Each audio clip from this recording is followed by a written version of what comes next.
So this one's gonna be about Pablo Picasso, actually.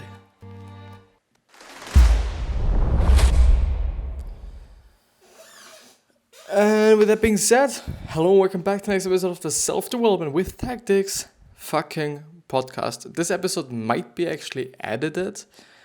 I don't know. I'm recording it quite early, so therefore I would just have enough time to do that. But the thing is, I don't know if I would actually do it because it's taking a lot of time, especially if you just have to go through half an hour of video. So I just at least it would just take me half an hour, because this is the time that I, have to spend watching the video actually. And this already is quite a lot of time, The thing there is, it could actually also be fun. This is what I'm thinking about. But this is something that I've often been thinking about. It would be fun, editing the videos, make it a little bit better and so on. And then in the end, I'm like, let's upload it because I do not want to do that. Because it's taking too much time. But yeah, we are actually on the jamesclear.com website. So the website from the author, James Clear, and he's having just really great articles. These articles are just really fucking great. I've been gone through just a bunch of them, I guess, and they were all just amazingly great. And therefore I've decided, I've just before looked up some other games and or quizzes. I've been doing just, I think, 2 entrepreneur quiz episodes quite lately. And they were quite funny, I guess, and I thought, if there were other quizzes. But then, in the end, I decided, I just want to go through Pablo Picasso and the shadow side of greatness, which I guess is quite interesting. But I do just have to see whether everything is great. Yeah, seems to be great. Should I actually be doing it go away? Like this would be fucking great. No, but like that. The problem there is I can't fucking see myself. Let me see. Would this be better? I don't know. I really don't. But I guess actually nah. Let's let it be like this. The only problem that I'm seeing there is that I'm always just... But I could just move my...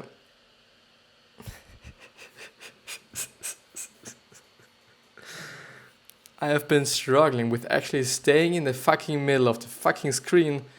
And what would be the fucking answer? Just taking the window that I'm in and pushing a little bit to the side. And everything is soft and I do not have to fucking kind of just force myself to be in the fucking middle of the screen. And I've honestly not been thinking about it for so long. Yeah, everything is great there. What the hell is going on? But yeah, The Shadow Side of Greatness by James Clear in the Life Lessons section again. So he has just multiple sections and whatsoever. And I think this article is going to be great and also pretty interesting. And also because Pablo Picasso is actually, was actually a pretty great painter.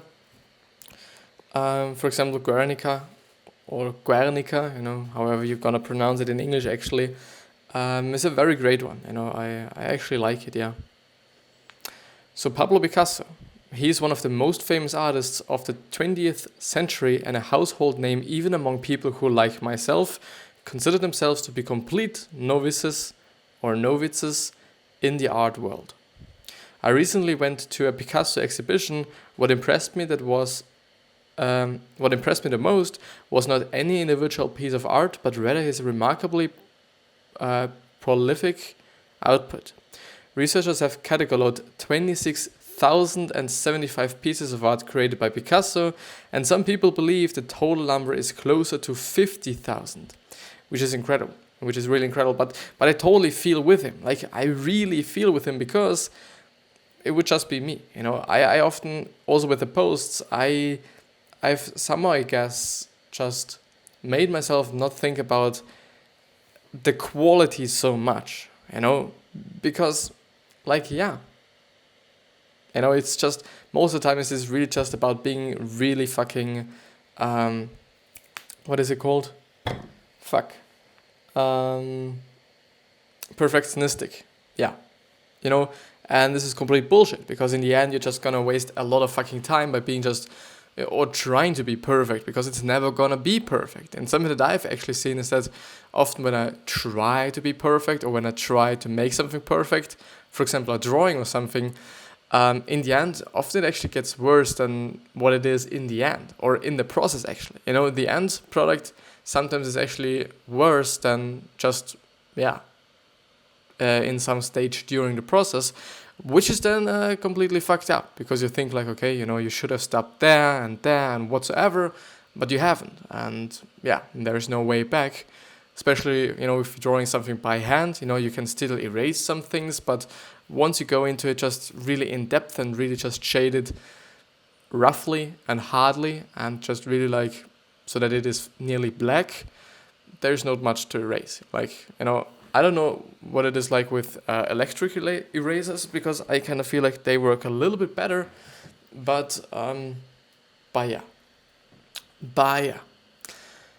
So what I discovered that Picasso, when I discovered that Picasso lived to be 91 years old, which is amazing by the way, I decided to do the math. Picasso lived for a total of 33,403 days with 26,075 published works.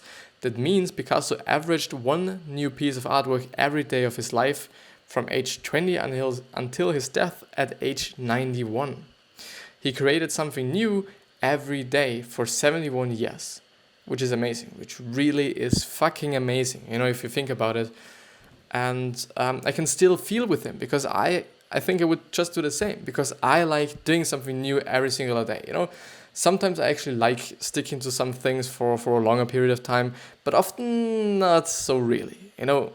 It is somehow strange. I don't know, like I really like doing just a new thing every single day, I guess, because it's new and because I'm not getting bored of, you know, what I'm doing or something, I guess, at least. I don't know. So this unfathomable,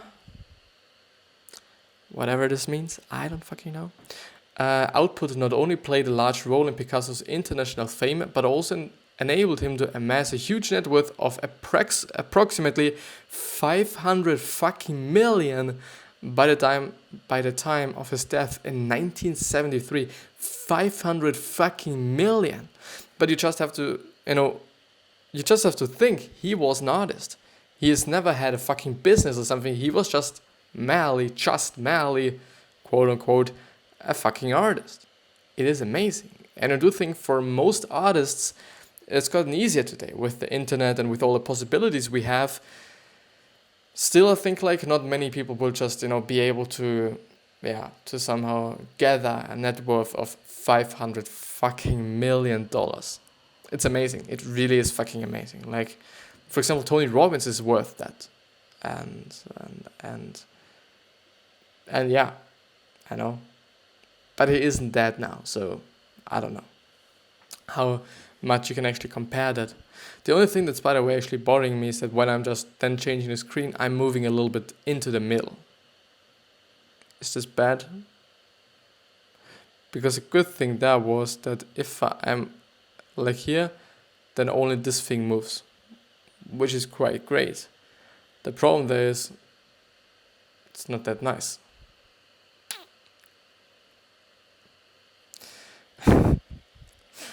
But what made Picasso great was not just how much art he produced, but also how he produced it. He co-founded the movement of Cubism, which is I've actually lately done in school a painting actually. I really don't like to paint and I'm not actually able to do it that nicely, but I've tried it and it was, you know, the process was quite interesting and nice, to be honest. Cubism is basically if you do just have a painting and or a drawing, you know, no matter what it be, and it is made out of cubes.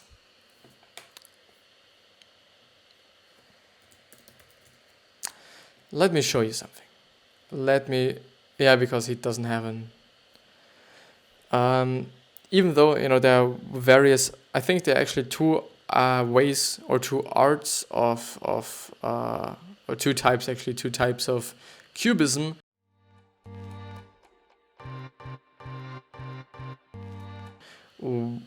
I do not remember how they're named, but let's just take this one.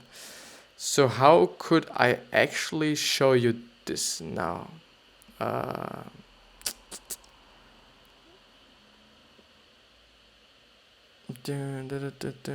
Yeah, there we go. So here you can see this is cubism, also from Wikipedia, pretty nice. And yeah, what do you think about it? I actually just, let's do it like this. I actually really like it. I don't know, and this was also actually one of the reasons why I've actually also tried to, let's make you a little smaller. Push myself to the side. Do like this. I'm sorry that I'm just doing this right now. But yeah, here you have it. The cubism. I really like it, also because of the way it looks like. Because it's not really like something we are used to, isn't it? Like, I think it's just really something modern. Yeah, this is how I like it. Amazing. I think it's really modern. And I think if I remember correctly, even the year there were, so in the 20th century, basically the modernists, I think it was called modern, never mind, but I like it, and yeah, I like it. Is everything okay? Let's do it actually like this. Am I too big? No, I'm not too big. Let's move on. But 500 million is just insane. Fucking hell. His work became so famous and so numerous that according to the Art Loss Register, I've actually just skipped something. I'm very sorry. So his work became so famous and so numerous that according to the Art Loss Register, Picasso is the most stolen artist in history with over 550 works currently missing. Not something to be that proud of, I guess. But it just shows a lot of things, I guess. And Pablo Picasso is actually from Spain. If you didn't know that. From... it's actually a pretty known region and a pretty known city, if I remember correctly. But yeah, never mind. But I think it just also shows that he was just this very, very great artist. Like, because 550 stolen fucking works. Also, just you have to think about it as, okay, they just have to be pretty, yeah, they have to be worth something. Like, I guess so, at least. But what made Picasso great was not just how much art he produced, but also how he produced it. He co-founded the movement of Cubism and created the style of collage or collage. I think it's collage. He was the artist his contemporaries copied. Any discussion of the most well-known artists in history would have to include his name. Interesting. So Pablo Picasso, as photographed by Gilles Ehrman, or Gilles Ehrman in 1952.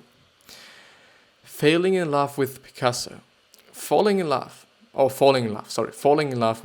and I think it's actually also failing in love, because I assume something. So falling in love with Picasso was a terrible thing to do. His first marriage was to a woman named Olga Kolovka, and they had one child together. The two separated after she discovered that Picasso was having an affair with a 17-year-old girl named Marie-Therese Walter. He was 45 years old at the time.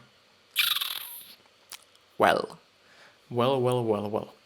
Picasso fathered a child with Walter, but moved on to other lovers a few years later.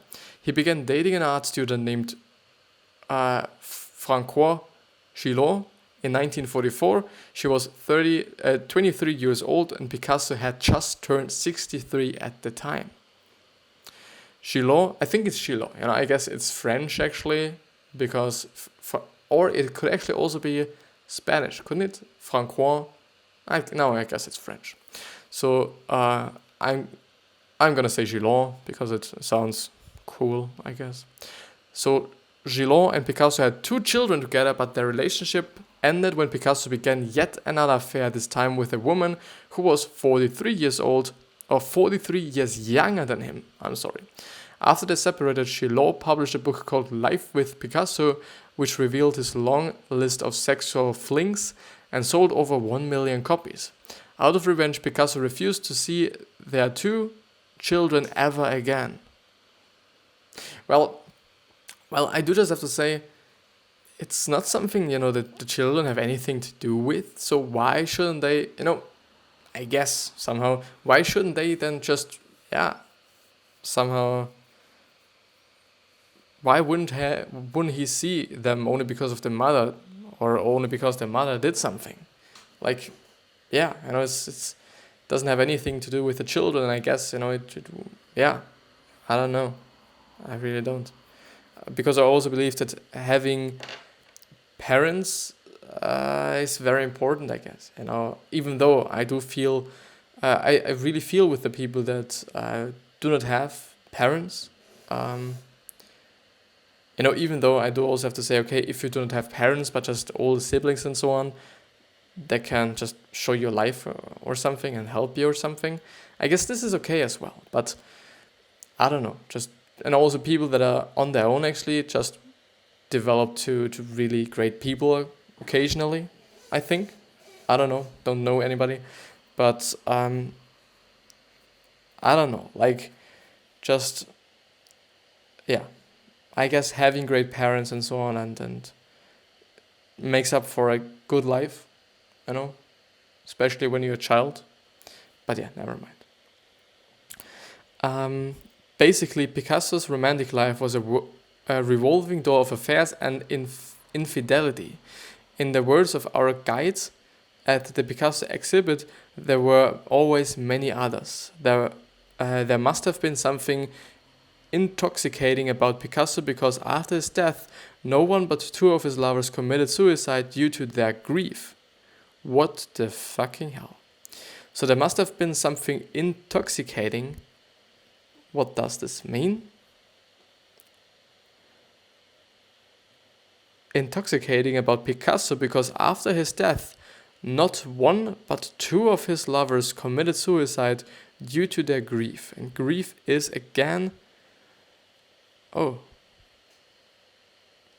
that must not be a good feeling.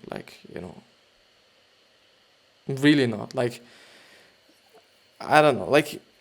In terms of, Picasso, actually, I don't know what's going on after death, but I guess if you do just know that somebody killed himself, or actually 2 people killed themselves because of you, even though maybe you do not, or you are not the person to be blamed or something, I guess it's still not great, really not great.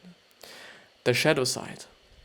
Many of the qualities that make people great have shadow sides as well. Picasso's singular focus on art meant that everything else in life had to take a backseat, including his relationships and his children. Most humans have a primary relationship with their lover and maintain a variety of hobbies and interests during different periods. Picasso was the reverse. His primary relationship was with his art, while his lovers were like hobbies and passing interests, things he experimented with for a period here and there.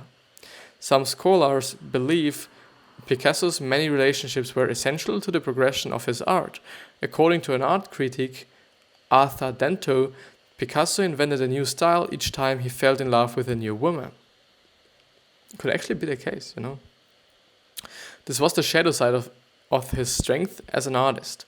The qualities that made Picasso one of the greatest artists of all time may very well have made him a terrible life partner too. They are like 2 sides of the same coin. You couldn't have one without the other. Yeah, apparently true. Shadows appear in all fields. I don't mean to pick on Picasso here. The idea that strengths have trade-offs, especially extreme versions of strengths, holds true in nearly every field. For example, consider Floyd Mayweather Jr. He is widely considered to be one of the greatest boxers of all time. His career record is 49-0. He has earned more than 1.3 billion over the course of his career. He also has serious anger management issues. In 2002, he was charged with 2 counts of domestic violence. In 2004, 2 counts of misdemeanor battery against different women. In 2005, another charge of misdemeanor battery. In 2010, yet another misdemeanor battery charge. Not to mention there have been a number of reported charges that were later dropped. The qualities that make him a once-in-a-lifetime boxer, his unbridled anger and lack of impulse control, also lead him to be violent in normal situations. This combination makes him unbeatable in the ring and unbearable in the rest of life. Something, by the way, that I also struggle with. I do just have... I'm pretty angry fucking all the time. Not all the time, but I think often, I guess. I don't know, something that I sometimes have to struggle with, to be honest. Every strength has... read that? Every strength has a trade-off. Now you might be thinking, well, you don't have to cheat on your spouse to produce great art or beat up others to become a good boxer. Those are 2 different things. You're right, I'm using extreme examples here to make the point. However, it remains true that every strength has a shadow side. Some shadows are darker than others, but all paths to success have a cost.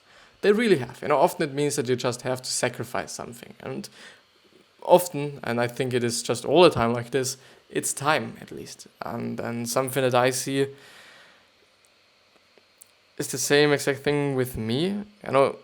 Even though you do just have to say, or I do just have to say, it's, if you're sacrificing time for something that you like, for something that you love to do, it's not really a sacrifice,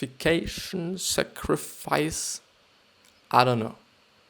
But there is always going to be a sacrifice, or you know what I mean.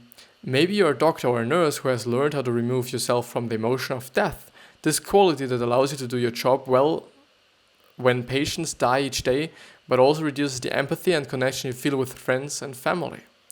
Maybe you are a scientist who holds himself to the highest standards. This perfectionism makes you excellent in the lab, but also leads you to show tough love to your children, and they grow up believing nothing to do is ever good enough. Maybe you are a smart and enthusiastic friend who wants to help others by always providing value. You're just trying to be helpful, but you end up providing too much value. Your friends wish you would just listen to the problems and not feel they need to make your mark on everything. There are an infinite number of ways this can play out, but one singular punchline: every strength comes with trade-offs. And I guess it is actually true. I really guess so. Actually a pretty long article. Is success worth the shadow side? Success is complicated. We love to praise people for becoming famous, for winning championships, and for making tons of money. But we rarely discuss the costs of success. Did the beauty of Picasso's art add more joy to the world than the pain he caused through a series of broken relationships? It's easy for you and me to believe his contribution was net positive because we didn't have to bear the pain. His ex-wives and mistresses might feel differently, especially the 2 who committed suicide. I also feel with his kids, because there are a few of them, I guess 5 or 6, I guess, if I remember it so correctly. It is something, I don't know. Also, I guess just not knowing your father is something that can really fuck with you, I believe. The fact that you cannot escape the downsides of your strengths brings us to an interesting decision point. People often talk about the success they aspire to in life, but as author Mark Manson writes in his popular book, The Subtle Art of Not Giving a Fuck, which I've also gone through actually, the most important question to ask yourself is not what kind of success do I want, but rather what kind of pain do I want? actually true, actually makes sense, you know. Also, just by the way, with what I'm doing right now, it also causes stress in my personal life, totally, because I'm focusing a lot on what I'm doing here, on making the videos, on just planning that I'm just being able to do everything in a day that I want to do.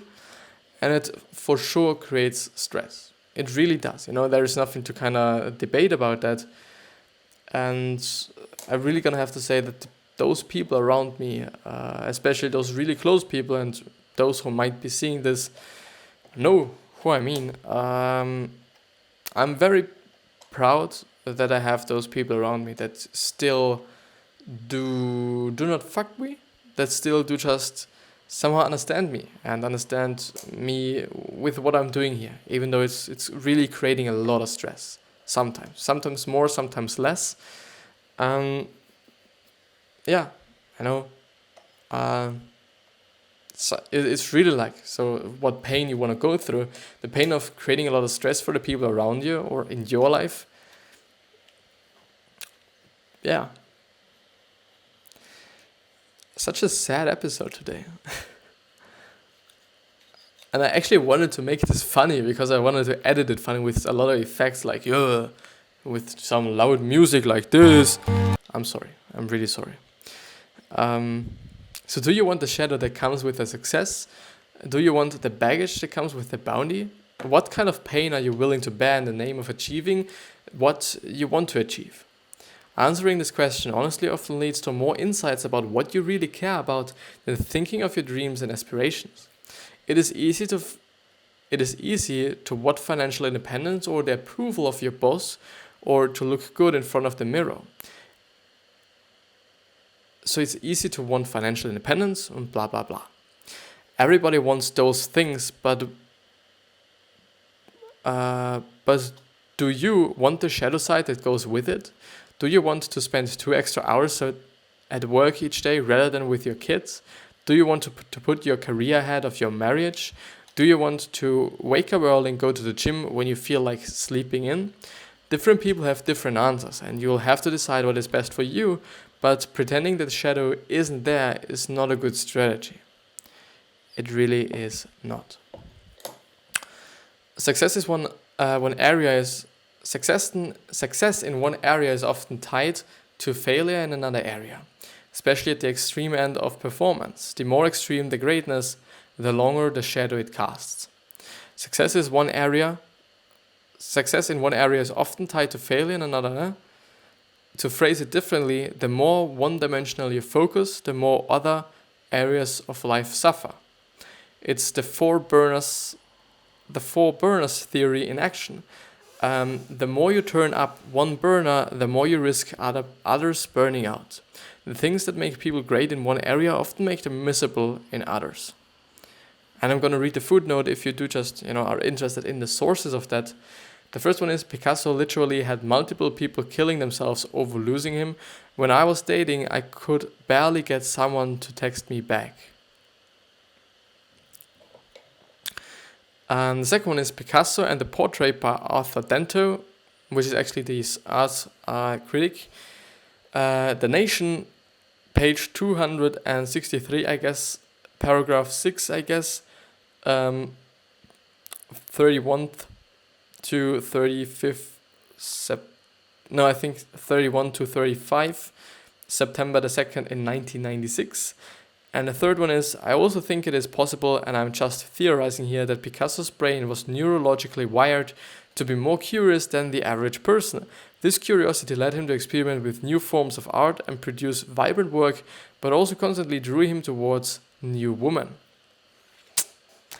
Whoa. Could actually be the truth, Could actually be the case. Pretty great one again. Really great one. I love these stories. I think I just love reading stories. And this was also the reason why I loved How to Win Friends and Influence People so much, because it was basically based on stories, I guess.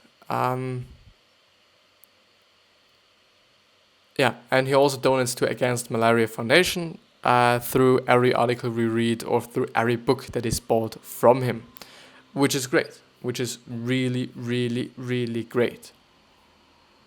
But yeah, this is it, I guess. This is it with the episode. This episode has been better, actually. I know it's has not been as as difficult for me, I guess, as the other ones. Maybe because I just really enjoyed what I was reading. I don't know. I still wish you the best health, wealth, happiness, success. I wish you the best health, wealth, happiness, and success. And I hope that you're gonna remind yourself on how you're gonna be remembered, which means your legacy, and which means whether you're going to be remembered as a good person or as a bad person, because it's totally up to you. It is totally in your hands. With that being said, I see you.